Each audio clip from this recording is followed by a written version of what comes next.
I'm Destiny with Art and Bridal and Boutique here at West Shore Plaza, and I'm going places with Ricc Rollins. Don't you want to come with us?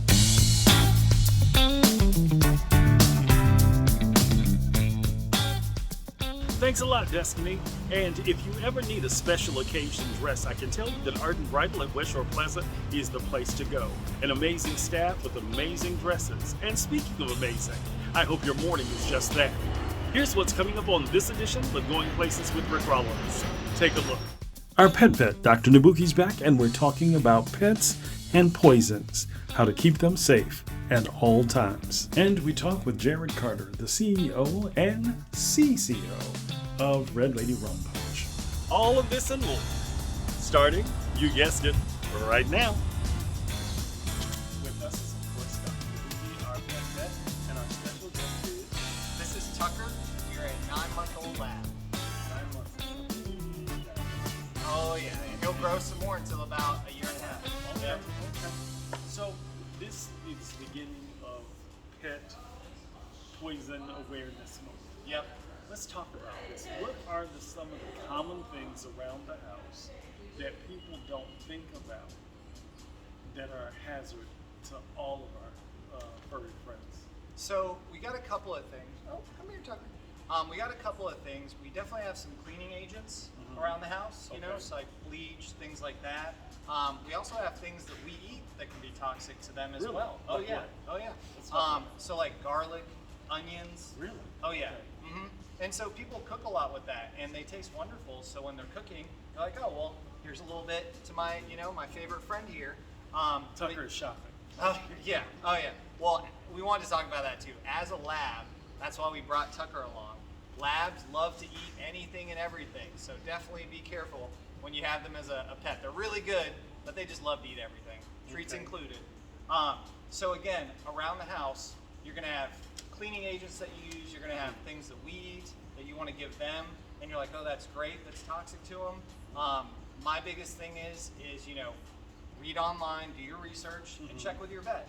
Talk to them like, hey, I'd really like to do this. Is this a good option? Number one, though, with the cleaning agents, if you clean the house, just like us, don't just clean the kitchen and then let Fluffy out onto the kitchen floor there right away. Because Right. now if you've cleaned it with bleach, they It's can on the either paws. ingest it, okay, and irritate their mouth and their gums, or they can get it on their paws. Okay. And then that's going to irritate their skin. So it's just being aware of your surroundings and what you're using, how strong it is, let it aerate out, let it Okay. dry before you let them out there. Okay. So if the pet gets into something that is poisonous, what are our next steps? So number one, you want to remove them from that situation. So if it's like a food or a cleaning agent, you're getting them away from it and you're stopping them from ingesting it. Okay. Okay. Number two is you're gonna call your vet. You're gonna say, hey, this is what's going on. What do I do? Okay. And there are a lot of remedies online you can look up and do for your pets. I would encourage you to not do that. So any home remedies, stuff like that, just hold off until you talk with your vet. Okay. And a lot of people, like, the biggest thing is too, they want to make them vomit at home. If they just ate it, I'm like, hold off, check with your vet, or the ASPCA has a pet poison helpline that you can call and check with them, and they'll go over and tell you what to do or their recommendations if they ingested something. So those are usually the steps that I go by. Another good thing is if you have a wet washcloth and if they ingested something, just sort of wipe their mouth off so you can get some of that off their skin. Okay. Yep, or their paws. Yeah. Okay, so again, I don't think we can reiterate. It's almost like baby proofing, that we need to pet proof, make Yep. sure that they can't get into cabinets, because a lot of dogs are smart. I think that someone was saying earlier that when we were waiting to film, that their dog knows how to open the door and knows how to open cabinets. Oh yeah. And so, I mean, do we again treat it like we would infants? Do we Yeah. pet proof it? And Absolutely. Okay. Yeah, absolutely. My thing is, if there's a will, there's a way. Whether or not they're going to open it themselves with their paw. I've seen some dogs, chew through doors and stuff to get to it. Yeah, because they're hungry. They want to eat something. It smells good, but they just don't know that it's not good for them. Just like kids, you got to keep your cabinets closed. You got to pet proof it or child proof it. Okay. Yep. So next week, what I want to do is go deeper. We want to dive deeper into really how we make sure that this does not happen to our pets, and what happens if it does. Yeah. I mean, we stayed real general this week, but we're going to dive deep so that if it happens, you are a well-prepared pet parent, to make it happen. Yep. So next week. No, it's a great idea because it's a really big topic, and we'll dive into the specifics of, especially some of the human stuff that they can and can't eat, and what to do if they eat it, and what to look out for if they do eat it. So yeah. So that's important because you need to know your pet like you know the back of your hand. Because if Fido or Fluffy are acting up and you don't understand what it is, you could think they're just being somewhat cantankerous, as my mother would say. Or dramatic. Dramatic, yeah. Especially our cats. No. Okay, but next week, make sure you tune back in. Dr. Nabuki, as always, thank you for being with us. And Always here's the a pleasure. number for the Poison Pet Control. When we come back, we'll spend the rest of the half hour with the CEO of the Red Lady Rum Punch, Jared Carter, right after this. Stay with us.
So people often ask me what Going Places is all about. It's really about the people, not only of the Tampa Bay area, but beyond. I'm always amazed with the stories of the people who are making a difference from where they've come to where they're going and even where they are now. Sometimes they'll encourage you. Sometimes they'll empower you. Sometimes they'll even entertain you. But the big thing that we all have in common is we're going places and we all want to go along. You know, there are people who have a dream and for some reason the dream never comes to fruition. Jared Carter is all but that guy. He came up with an idea and he, along with his business partner, said, we're going to create something that's going to take the city, the state, the nation by storm. And that's exactly what it's done. Won't you help me welcome Jared Carter, the CEO for the Red Lady Rum Punch. Thanks for joining us today, man. Yes, man, just a pleasure. It's a pleasure. I'm pleased and excited to be here, Rick. Appreciate and you. we're excited to have you. There's an entrepreneur in the making sitting out there that wonders, how did you come up with this idea? So let's start there. Trial and error. I'll tell people that some of us always don't know what we're going to do, but I've tried a myriad of things. With this specifically, I was a mixologist in college before it was even term. Trying things and the sweet and the sour, and really just coming up with the right combination to land on what we call today the Red Lady Rum Punch. So when you embarked upon this, even as a mixologist, was it to come up with this particular beverage or just something that you knew that people would enjoy? Neither, actually, to be real with you. It's all happenstance. Yeah, all happenstance. I'm a serial entrepreneur, so it's just, I feel like when you're creating or moving in your purpose, it's just going to happen. And so I knew it would be something entrepreneurial or business related. Did not think it would be alcohol. So, yeah. So when you said that, then when you're walking your purpose, and when you are, I always take people back to little Jared. Mhm. Were you thinking about things that you could do that would make you, even before we knew there was entrepreneur, when we say that we will own our own business, Yeah. were you looking in that vein, or where were you when, as you grew up, and how did you get to this person who is doing this thing? Well, me, I've always been a creator, and that is at the essence of me. I draw. I actually drew the artwork for the Red Lady Rum Punch.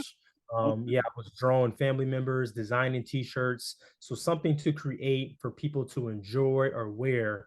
And that's actually where I landed in, with the Red Lady Rum Punch. So I've actually pretty much just evolved into an alcoholic beverage, but I've always been a creator. I even tell people, yes, I'm a CEO and yes, I'm the founder, but my true, purpose will be the CCO, the Okay. chief. Chief Yeah, Creative Officer, yeah. Mine, exactly. one of the other, well, most of the companies, I may be the CEO, but I'm the CVO, the Chief Visionary Officer, because there's always got to be someone that has a vision for whatever we're doing. Exactly. Yes, yeah, So definitely.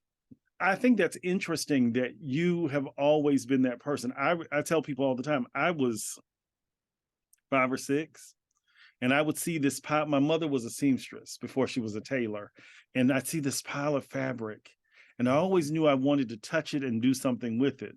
So at about 6 or 7, I started creating, could not sew worth nothing, but figured out glue or a stapler would keep it all together, and made dresses for my neighbor's Barbie doll and sold them to her at $1 a piece. Wow. Okay. I Wow. wish she still had some of those dresses, because it would just be an interesting shadow box. But I think it's interesting that for those people who now want to be entrepreneurs, I said this young man came in today and he was talking about that. And he said, real serial entrepreneurs are born with an idea. And Yeah. one idea births the next idea. And so evidently that's what happened for you. I did not know until today that you did the art for the label. Yeah, yeah, I drew. I actually I used to draw caricatures and back in the day at Busch Gardens. So I've had a few things that, yeah, to lead me to this. And the final on the drink was a buddy of mine that actually rendered the final, but the outline and the details, yeah, that's all me.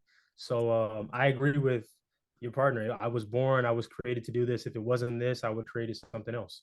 Yeah, I think that, and did your parents encourage that? Because oftentimes when we come from Black and brown families, they don't necessarily understand that this is not just a hobby, but that there's a calling on our lives that really says that you are destined to do this. Actually, I would say yes. I would say that they maybe not loudly, but they Mhm. also didn't hinder it. You know what I'm saying? So they provided the color pencils, the paint brushes, and it Then was they never it was usually, never you can't have these things. It was like we'll see where this goes, and as an adult, shifted into another area, medicine. But mm, ultimately came back into creating, and again, right here we are. Yeah, so. yeah. And we're doing, and we're, I said we are, you're doing great things. It's very interesting how you get to this path, and we want to talk more about that path when we come back right after this. Is Going Places continues. Don't go anywhere unless you're going to get a cup of Red Lady Rum Punch, and since you ain't got none, you got to come back. We'll see you in just a moment. Okay.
welcome back to this edition of Going Places. We're talking with Jared Carter today from the Red Lady Rum Punch. He is the CEO, the CCO, and I'm sure he's been a bunch of other things in the process to get to this place. So we talked about the fact that your parents encouraged this even quietly for you to be creative at all times. And so you said you dabbled after high school, you did medicine, and you found your way back. Let's talk about the path from medicine back to Red Lady Rum Punch. Man, so I went to college. It's dead set on being an optometrist, actually. So Really? yeah, yes, yeah. So I love the eyes. The eyes are the windows to the soul, the cliche. But it's absolutely true. Absolutely true. So and I've worn glasses my entire life, essentially. Same here since I was Too. 2.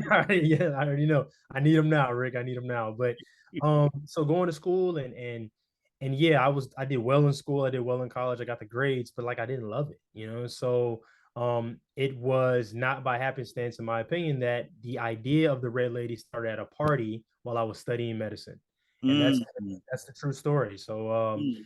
yeah, formed that, and here we are. Yeah. And look at this. I go back to something you said in segment 1 when we talked about purpose.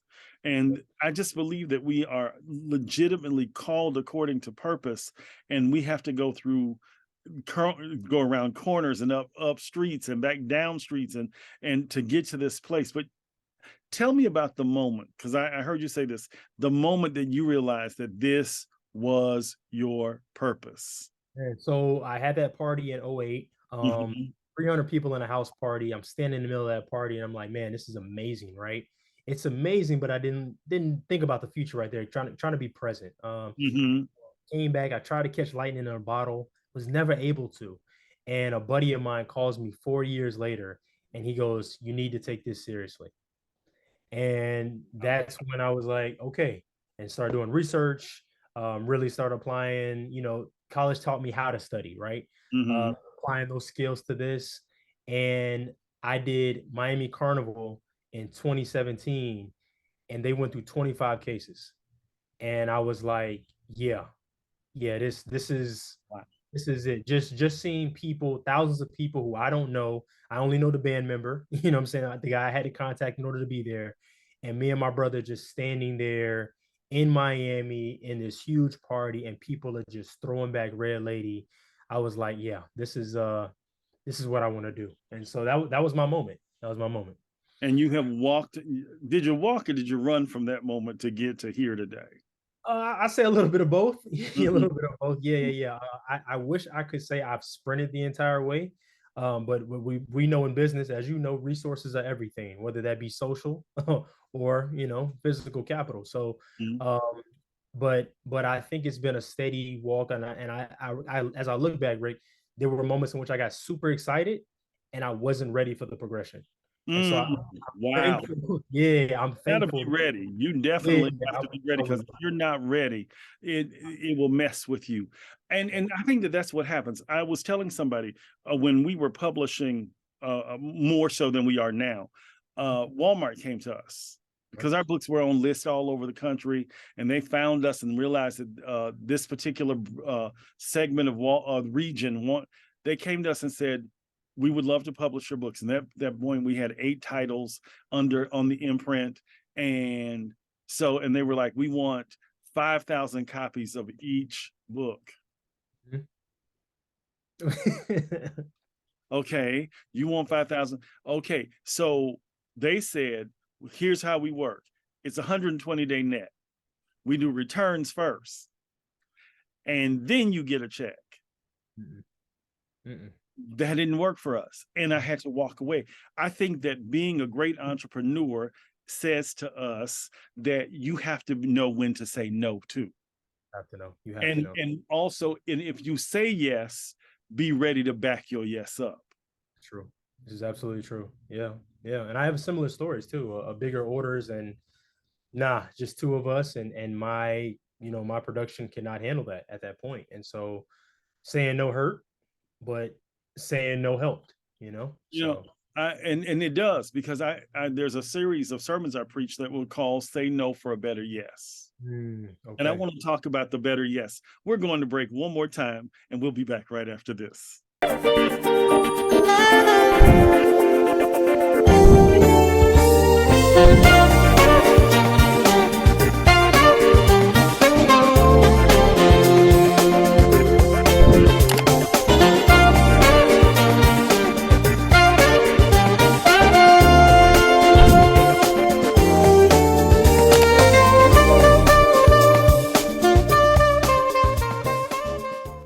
So people often ask me what Going Places is all about. It's really about the people, not only of the Tampa Bay area, but beyond. I'm always amazed with the stories of the people who are making a difference from where they've come to where they're going and even where they are now. Sometimes they'll encourage you. Sometimes they'll empower you.